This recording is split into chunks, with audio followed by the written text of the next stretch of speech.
This video sponsor by பைமோட். இந்த ஆப்பில் நீங்கள் பர்ச்சேஸ் பண்ணக்கூடிய எல்லா ப்ராடக்ட்டும் உங்களுக்கு ரொம்ப மலிவான விலையிலே கிடைக்குது. இதில் நிறைய ஆஃபர்ஸ் அண்ட் கூப்பன்ஸ் ப்ரொவைட் பண்ணுறாங்க. ஸோ இதோட லிங்க் உங்களுக்கு டிஸ்கிரிப்ஷனில் கொடுக்குறேன், யூஸ் பண்ணி பாருங்கள்.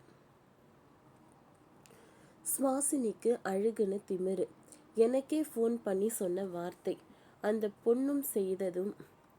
பார்த்திபன் ஓப்பன். நடிகர் பார்த்திபன் ஒரு நிகழ்ச்சியில் கலந்து கொண்ட போது நடிகை சுவாசினி மற்றும் இயக்குனர் மணிரத்னம் குறித்து பேசியிருந்தார். அப்பொழுது நடிகை சுவாசினிக்கு தான் அழகுன்னு நினைப்பு என்று சொல்லி இருந்தார். தனக்கு ஒரு நாள் ஃபோன் பண்ணி சுவாசினி சொன்ன வார்த்தை பற்றியும் அந்த நிகழ்ச்சியில் பார்த்திபன் வெளிப்படையாக பேசியிருந்தார். பொதுவாக ஒரு சிலர் மனதில் பட்டதை வெளிப்படையாக பேசிவிடுவார்கள். நான் பேசியதால் எதிர்த்தரப்பில் இருப்பவர்கள் என்ன நினைப்பார்கள் என்று யோசிக்காமல் மனதில் இருப்பதை வெளிப்படையாக சொல்லிவிடுவார்கள். அதே நேரத்தில் அடுத்தவர்களின் மனது புண்படாதபடி வார்த்தை மாயாஜாலங்களும் செய்து விடுவார்கள். அதுபோல ஒருத்தர்தான் பார்த்திபன். தன் மனதில் பட்டதை வெளிப்படையாக பேசுவது மட்டுமல்லாமல் பலருக்கும் புரியாத வகையில் பேசிவிடுவார். அவருடைய எதுகை மோனை கவிதை நயம் எல்லாம் கலந்து கேட்பவர்களுக்கு உடனே புரியாத வகையில் வார்த்தை விளையாட்டுகள் விளையாடி கொண்டிருப்பார்.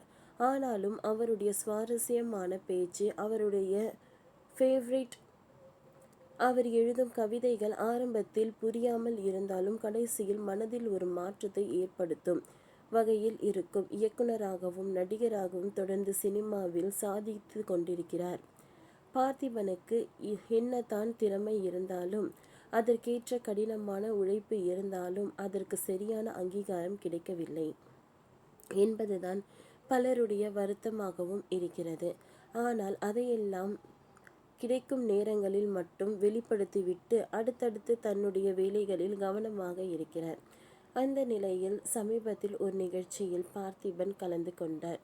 அப்பொழுது நடிகை சுவாசினி குறித்து வெளிப்படையாக பேசியிருக்கிறார். இதுதான் இணையத்தில் பலருடைய கவனத்தையும் பெற்று வருகிறது. அதாவது அவர் பேசும்போது சுவாசினிக்கு தான் அழகுன்னு திமிரு. ஒரு நாள் ஃபோன் செய்து பார்த்திபன், எனக்கு இன்னைக்கு 50 வயசாச்சுன்னு சொல்கிறாங்க.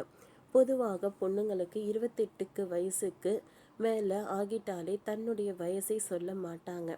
ஆனால் இவங்க 50 வயசுன்னு எனக்கு ஃபோன் பண்ணி சொல்கிறாங்கன்னா அப்போது அவங்க அழகு மேலே எவ்வளவு திமிர் இருக்கும்னு நீங்களே பார்த்துக்கோங்க.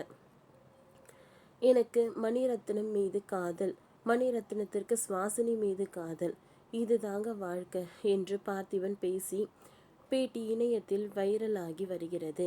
80s காலகட்டத்தில் சினிமாவில் அறிமுகமான நடிகை சுவாசினி இப்பொழுது பல திரைப்படங்களில் நடித்து கொண்டிருக்கிறார். கதாநாயகியாக நடித்து வந்த சுவாசினி இப்பொழுதும் தன்னுடைய கேரக்டர்களுக்கு முக்கியத்துவம் உள்ள திரைப்படங்களில் தான் நடித்து வருகிறார்.